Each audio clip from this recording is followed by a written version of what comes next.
Have you ever been blamed for something that you didn't do? Whether it was a sibling saying that you hit first or a boss says that you lost something that you didn't.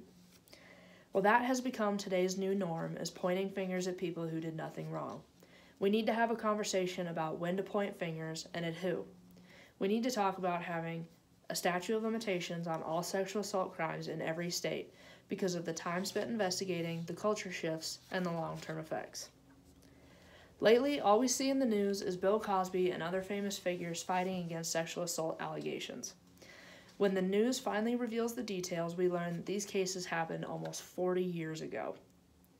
Now, how do we prove something that happened 40 years ago? Because in that 40 years, witnesses disappear, memories change, and when you add in the time spent investigating, you end up with a tainted investigation. Now, only 34.5% of all rape cases are ever solved. That's even in today's age with DNA tests and top technology. Still, only less than half are ever solved. This becomes our problem when they start spending our money on those investigations. An investigation on one of Trump's cabinet members costed us $16.7 million, according to the Washington Post. That's our money, our tax-paying dollars. So they have turned something that wasn't our problem into our problem by using our money. When you look at 1980, 1990, and the 2000s, you will not see 1 ounce of similarity because every decade, every year changes. The 80s are nothing like the 2000s. And it's weird to say that now in 2018, the 80s were almost 40 years ago. Cases are not the same as they were 40 years ago. Perception changes. Perception has changed what it meant to be an adult in 1980 and what it means to be an adult now in the 2000s.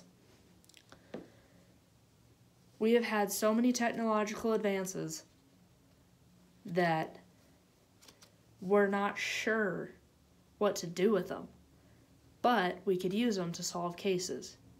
But can we use them to solve cases from 40 years ago? Less than 90% of all criminal cases are ever solved. This includes murder, assault, rape, everything. So that's still less than 100% in today's day and age. So if you look at 1980 to now, even our top technology can't solve something from 40 years ago. Like I said, witnesses can still disappear, and witnesses can disappear better now than they could back in 1980. And as I said before, from 1980 to 2000, our perception of when you become an adult has changed dramatically.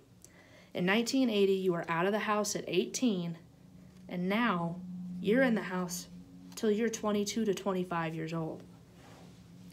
In the 1980s, we were supposed to be making grown-up decisions by the time we were 18 and graduated. But now it has become the new norm that you can be in your parents' basement till you're 30 years old with no job, and that's okay to society. So when women are coming forward today saying that something happened to them 40 years ago, we're not sure how to perceive it because today we perceive it that 18-year-olds are still minors, whereas back then it was perceived that 18-year-olds were grown adults.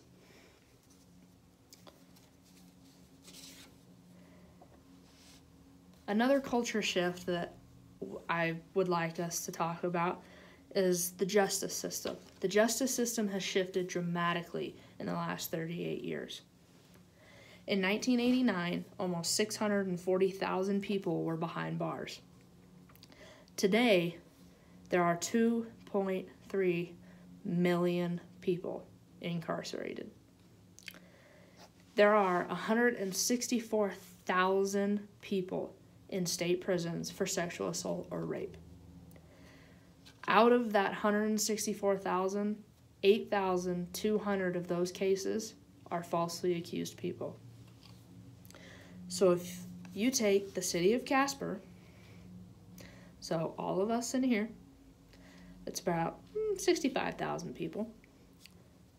3,250 of us were falsely accused.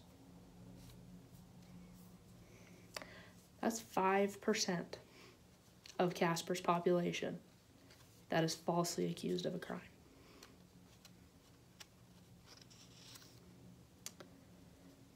So with that, our justice system has taken a nosedive straight to hell. Women are more inclined to come forward now than ever. But how do we know if it's true? Because if they say that it happened 40 years ago and our top technology can't even begin to explain how to solve something from 40 years ago, how are we supposed to believe them? If they say that it happened 3 days ago, that's easy. Rape kits can be done in 72 hours. But if they say that it happened 40 years ago, that's nearly impossible, if not impossible. It's hard to believe allegations nowadays because the ones going out against famous people, it's either revenge or money. And it's sad to say that some of these women, it could have possibly happened to, but they're waiting so long that we can't do anything about it 30 years later. And with all the women wanting revenge, money, or maybe even just their 15 minutes of fame, it makes it harder for the women that it actually happened to. So if we had the statute of limitations, that means that women would be more inclined to come out quicker, and we could actually solve these cases and get the people that actually do these crimes behind bars and release those who were falsely accused. The long-term effects of false accusations is detrimental. Lawyers now cost anywhere between $150 to $500 an hour. I'll let you do that math because it's too much for my head. But it amounts to a lot. If a man is falsely accused, it can break his family. Not only because they lose a house or their cars or their kids' education. They could lose so much just from having to pay for a lawyer. His family, his mother, his father, his siblings, they may never view him as the same person ever again. Because if they honestly believe that somebody is willing to come out against him like that, they may never be able to face him again. And the stares that they get as they walk in their house from their neighbors. Their neighbors give them this look like, I don't ever want my children in your house again. Or I don't ever want to walk by your front door. And that alone can break a person's spirit, and they don't even want to live anymore. Another 8,200 people could be saved and could be free and could never have to go through the detrimental effects of a false accusation again if we just added a statute of limitations to all sexual assault crimes. And research states that every state has 1 or 2 statute of limitations on sexual assault, but not all of them. So there are multiple loopholes for false accusations to happen. We have got to rid of those loopholes. And the states not imposing the statute of limitations that they already have turns to the judges.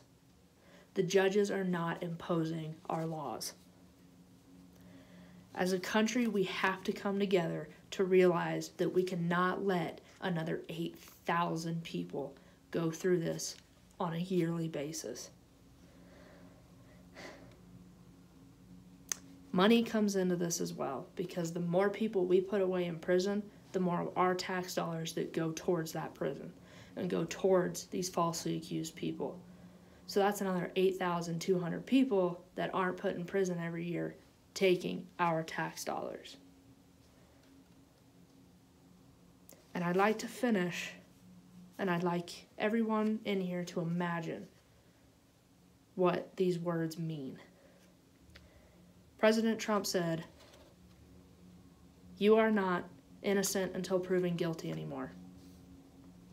You are now guilty until proven innocent." Statutes are in place in the law to prevent rage-produced accusations against innocent people.